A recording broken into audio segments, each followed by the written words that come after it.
poetry of Kareem Tayyar next on In Focus.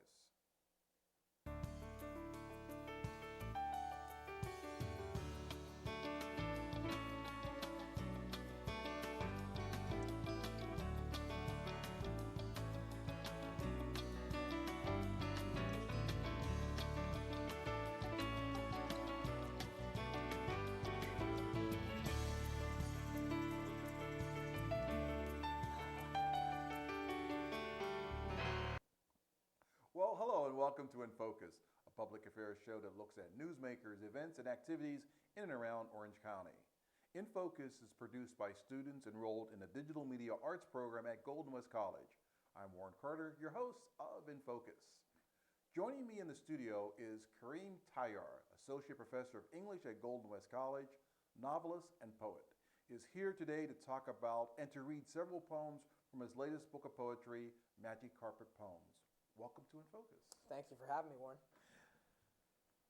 Question, talking a little bit about Magic Carpet Poems. What was that big inspiration? What the guiding factor inspiration for that book? Probably the biggest inspiration, and a lot of this I guess we'll cover as I get into the reading, was I was listening to a lot of country music actually. And one of the things that really struck me about the music was it's such a marvelous form for telling stories. And one of the things that I've always kind of worried about when I'm writing poems is that they can become too abstract, right? They can be almost too kind of hyper-academic in a sense, where they don't necessarily appeal to the casual reader. And so, I kind of tried to use a lot of the music that I was listening to as a template to remind me to kind of keep my work accessible. And so I tried to kind of really translate some of the lyricism that you have in that form of music alongside the ability of the music to kind of, chronicle a complex slate of emotions and see if it works in a different format. How's your life experiences influenced your poetry? Well, I'd have to say, especially with this book, probably pretty significantly. I think especially the fact that I was raised with a father who had come to America from Iran, from the Middle East, and an Irish Catholic mother from Los Angeles, that there was always religion in the household, there was always spirituality in the household, but from two very kind of different strands of thought and culture. And so, especially in this book of poems, there's a real kind of hybrid going on, that on the one hand, a lot of the poems are influenced by old kind of classical Middle Eastern poetry that my father really kind of embraced and loved and was being read and recited around the house a lot. And my mother's Irish Catholic background, where reading the Gospels and the New Testament or going to church on Sundays and her performing in the choir also found its way into the work. I think when someone read, or when I went to read a book, I was thinking, how could this guy who grew up in Orange County, I mean, it's such a universal, such a worldly, and not something if you thought of somebody from Orange County, it just has this global perspective. That's very kind of you to say. Yeah, I guess I would have to credit the fact that I probably did have an interesting kind of bicultural upbringing that brought the real world into our apartment in very interesting ways. Especially, as a child in the 1980s when, you have the Iran-Iraq war going on for 8 years. With the exception of my father, the entirety of his family was still back there. So, a lot of our Sunday mornings and Sunday evenings were watching the news, seeing what was going on in that region of the world. My mother, who had been very kind of, socially and politically active in the early 70s, marched with Cesar Chavez, these kinds of things. And so it was a very kind of worldly, politically active household in some respects that I think found its way into the work in surprising ways. Your first poem you're reading, Land of Ghosts. Tell us a little bit about it before we get into it. Yeah, so this ties back to that first thing I'd mentioned about, throughout the entirety of this book, I was listening to a lot of old country and folk music, and one of the singers that kept showing up again and again was Willie Nelson. And specifically, I was watching some kind of documentary late one night on TV, and it was about Willie Nelson's relationship to his guitar, that he's been playing essentially the same guitar that he's named Trigger for, I think, since back in the 60s. And that really struck me as beautiful in this very meaningful way, that so often in America we're always kind of looking to the next thing, and we're very kind of comfortable moving on from our history, tearing buildings down and building new ones in their place. And I really kind of love that idea of, even though it's an inorganic object to him, that it had an enormous amount of meaning to him in a sense. And so I kind of took that inspiration to write in a larger respect about how in America so often I wish maybe we were more kind of willing to sustain and preserve and kind of nourish some of our traditions and histories. Okay, so Land of Ghosts. Okay, the Land of Ghosts. I was reading last night that Willie Nelson has been playing the same guitar since 1969. A classic steel-stringed acoustic he has named Trigger, even though the guitar has been through so many onstage wars that it looks even older than Willie himself.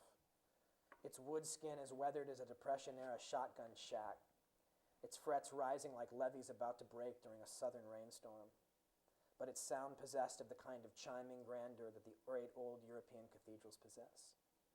And suddenly, as all of those great Willie Nelson songs run through my head, Whiskey River, On the Road Again, my heroes have always been cowboys, every song off the country gothic masterpiece Red-Headed Stranger. I wish that America was as loyal to its history as Nelson is to his Martin guitar. I wish that we never tore down the Polo Grounds, and that the strawberry fields that used to run for miles behind the apartment where I grew up were still in bloom.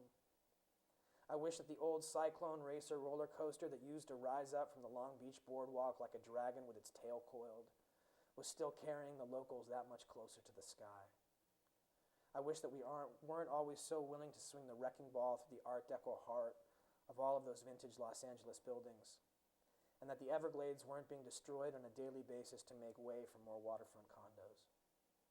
That's the problem with us today. We say goodbye too easily, if we even say goodbye at all. And we forget what Willie seems to realize. Newer doesn't always mean better. Fancier doesn't always mean higher quality.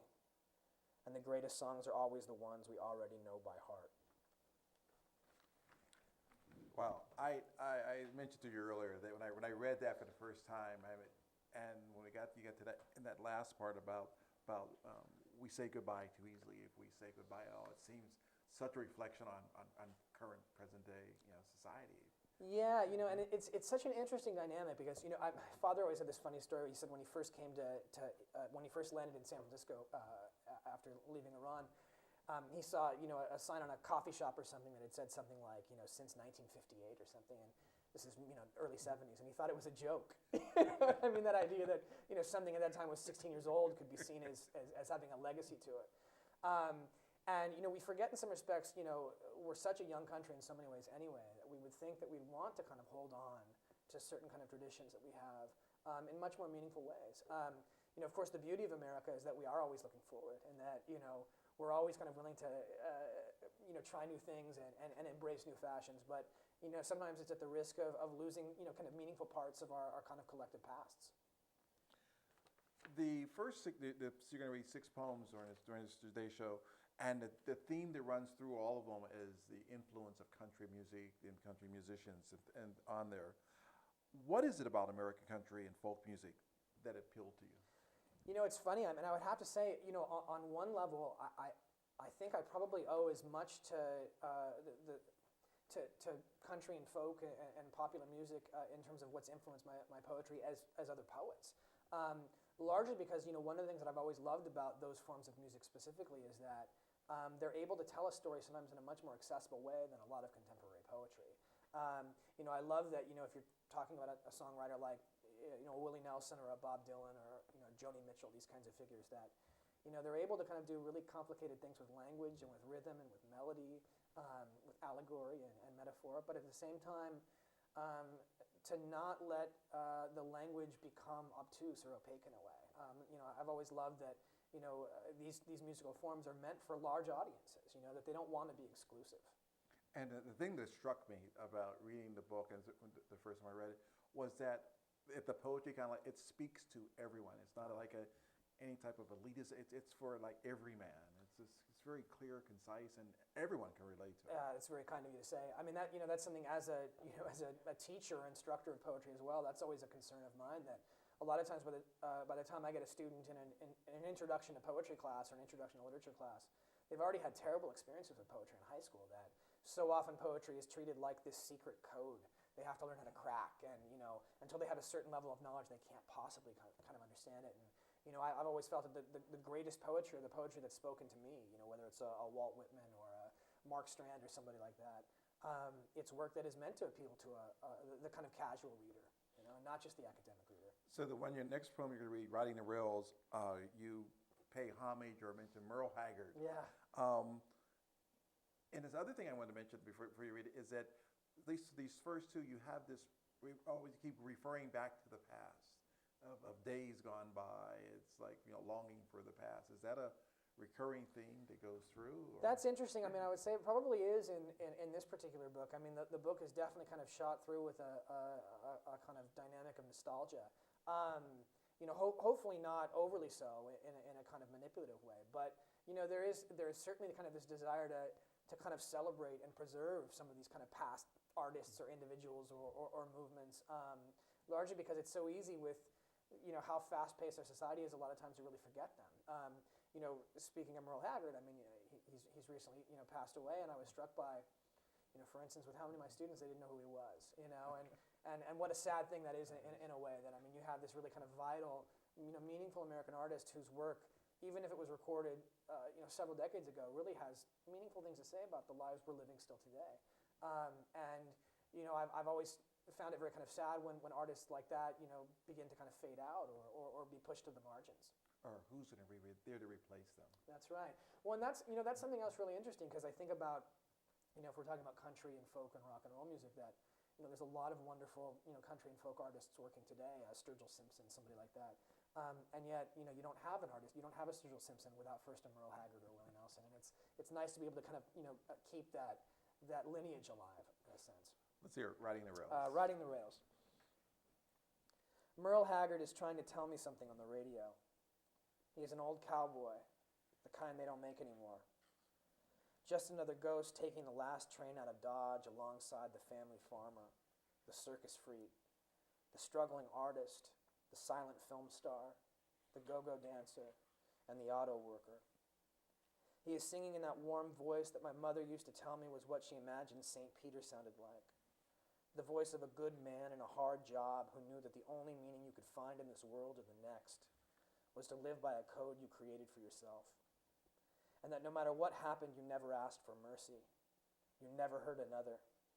And you never left your post, no matter how tired you might have been. This Merle Haggard song is the most beautiful thing that I have heard all day. And now as I sit listening to it, I'm feeling as if the one place in America I might like to be tonight is on that train, with all those displaced, disaffected, and vanished figures from a long-gone era, who have carefully packed their most treasured belongings, their wild horses, their watercolor self-portraits, their film cans full of old romance and action epics that no one watches anymore, their muscle cars, their purple-fringed bikinis, and their sacred hats and lassos onto the rooftops, inside the overhead compartments, tucked into their time-worn suitcases, and inside their still vibrant and courageous hearts, smart enough to know that this country will never be what it once was, but strong enough to know that they can always build another one somewhere farther down the tracks. Good tribute. It's a good one. I got to get to the next one, so we make sure we get through all 6 of these. This one, when I read it, I read it. I told you earlier, so it's not, that's something you haven't heard. When I read this, the next one, My Lady of the Canyon, I read this, I said, you know what? This guy has a crush on Joni Mitchell. Absolutely, no doubt. I mean, you read it's as clear as day. I mean, the homage you pay her. It is a love letter to Joni Mitchell. Definitely. I mean, I think on a few fronts there was this great music store on the UC Santa Barbara campus when I was in college there. I think it was called Penny Lane Records or Penny Lane, something like that. And I remember seeing the vinyl album cover of Joni Mitchell's Blue.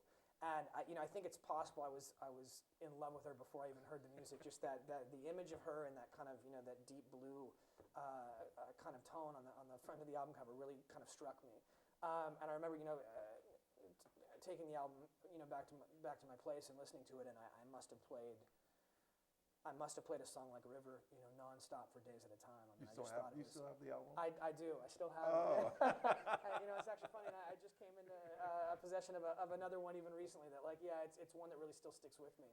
That she really seemed to kind of capture a kind of innate kind of poetry and lyricism that popular music can really kind of possess in a way I'm not sure any other singer-songwriter of the last several decades has been able to accomplish. Let's hear My Lady of the My Canyon. Lady of the Canyon. It is his love song, his love letter to Joni Mitchell. Joni Mitchell is singing something about a Chelsea morning into my ear. She is sitting beside me in bed, strumming a guitar as I am half asleep. And that after the two of us have made love and painted each other's bodies and walked all the way to Woodstock and back in the rain, during a long, beautiful night where we lived on blueberries and butterscotch and the kindness of strangers, where we joyously burned my draft card, and where she said when she had looked into the crystal ball of the moon, Otis Redding was saying goodbye, and where she had shown me the secret to applying blue eyeliner, and how best to skate upon rivers whose tides have been blessed by the hands of a risen St. Augustine. She is wonderfully, gorgeously, entirely naked as she plays her guitar, and she smiles at me. And she looks out the window into a world that is not yet awake. I wonder if she knows that it is my favorite song of hers, and that every time I hear it I think of the poems of Keats, and how I would happily be her Fanny Braun. I would sleep so late she could write all morning, and then stay up all night with her as she played me her music, and read aloud the handwritten letters she had written to me when I was away. Oh, Joni, let me be your autumn. Let me be your Grecian urn, your nightingale. I will dance around you as my colored leaves begin to fall. I will let you sculpt your thousand mythologies onto the marble of my skin. I will perch upon the tree limbs of your lovely melodies and fly around the garden that your imagination has planted, as my feathers inspire you to ever greater minor key beauties. That's even better when you read it than when I read it. This guy is definitely, that's awesome. This is the next one is my favorite. And I told you earlier, it is, I must have read it, when I read it the first time, I reread it like 6 or 7 times, because every time I read it, I just had this picture in my mind. And the poem is The Third Story Troubadour. Yeah. Tell us a story about The Third Story Troubadour. So I would say, the main figure in the poem is probably me, a bad off-key guitar player. I think that's I think that poem is every man, every person. I think that's true, right? I mean, I don't remember where I first heard this, but basically every grown man's chosen career is the one he had to figure out in the wake of not being a rock and roll star, right? And I think that's definitely true for me. And so this is a poem kind of celebrating the songs with the handful of chords I know that I play in my apartment at nights when I'm done writing for the evening, or when I'm in between paper grading or things like that. Especially when I'm writing, I've always have music on in the background, especially before I get started. And some of the singers that are mentioned here, I mean, I don't know if a day goes by where I don't have a Springsteen song playing in the apartment, or Night Moves from Bob Seger or somebody like that. And so all of those guys kind of get called up in the roll call that this poem kind of winds up emerging as being. As I said, it's an everyman poem. This is The Third Story Troubadour. You stand before the mirror in your living room and strum. You are Bob Dylan at the Café Wa, Bruce Springsteen at the Meadowlands, Bob Seger at the Silverdome, Richie Havens at Woodstock, Neil Young in Golden Gate Park, Joe Strummer at Wembley, John Lennon at Madison Square Garden, Tom Petty at the Fabulous Forum. You don't look the part, and truth be told, you don't sound the part either, but it doesn't really matter. Outside, the world remains and goes on, fumbles its way towards yet another rainless twilight, still too hot for even the ghosts to dance. While in here, you have another hour of grace ahead of you, missing as many notes as you hit, but playing each of them with such belief in their sanctity that your small apartment suddenly feels like a cathedral where all of your heroes stay young forever. That's awesome. That is just my favorite. That's one of my favorites too, actually. When I make my movie, we'll ask for the rights. Very good, very good. the final poem that you're reading for the show deals with Bob Dylan and the band on a farm in Woodstock. What's the story behind this? So I mean, I probably more than any other single musician, the individual who shows up in this collection, consistently is Bob Dylan. Largely because I can't think of one kind of space of time in my life where his music hasn't played a meaningful role to me, or that I haven't kind of turned to it in moments where I really have felt I needed some kind of musical solace or nourishment. And some of my favorite music of his is the music that he recorded in the late 60s with the band. Specifically, a lot of the music that he recorded with the band that kind of wound up being kind of labeled as the basement tapes.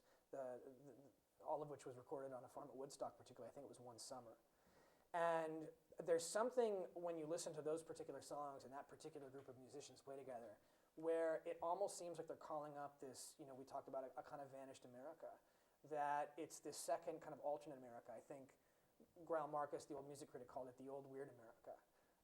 That kind of dominant established narratives of our culture has kind of consigned to the margins, but is where, I don't know, life seemed a little bit more interesting, a little bit freer, a little bit more chaotic and complicated. And so, I wanted this particular poem. I thought it might be a kind of nice way to wind the collection down. Let's hear the Bob Dylan and the band on a farm in Woodstock.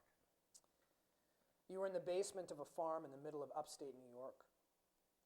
There are 6 musicians present: a singer, a guitarist, a bassist, an organist, a pianist, a drummer. The mail has not been checked in weeks. The singer scribbles words into a notepad in the corner of the large room. The guitarist plays an old Willie McTell lick on his instrument. The drummer is humming a verse from an old Hank Williams song. The Bible is open to the book of Revelations on the surface of a table that survived the Civil War. Maybe an old daguerreotype of Frederick Douglass is hanging on the wall. Maybe there is talk of the records of Mississippi John Hurt. Certainly there are cigarettes. There is whiskey. There are jokes told that cannot be repeated in mixed company.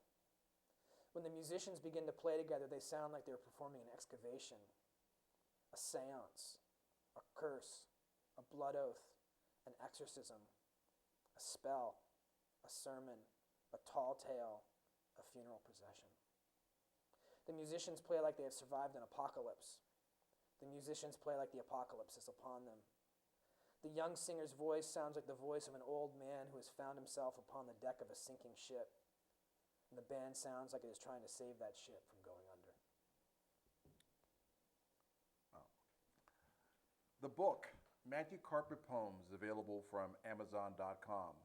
The poet, Kareem Tayyar, a fresh, contemporary poet that speaks to the heart, mind, and soul of us all. Thank you for sharing your poems with us today on In Focus. Thank you for having me on.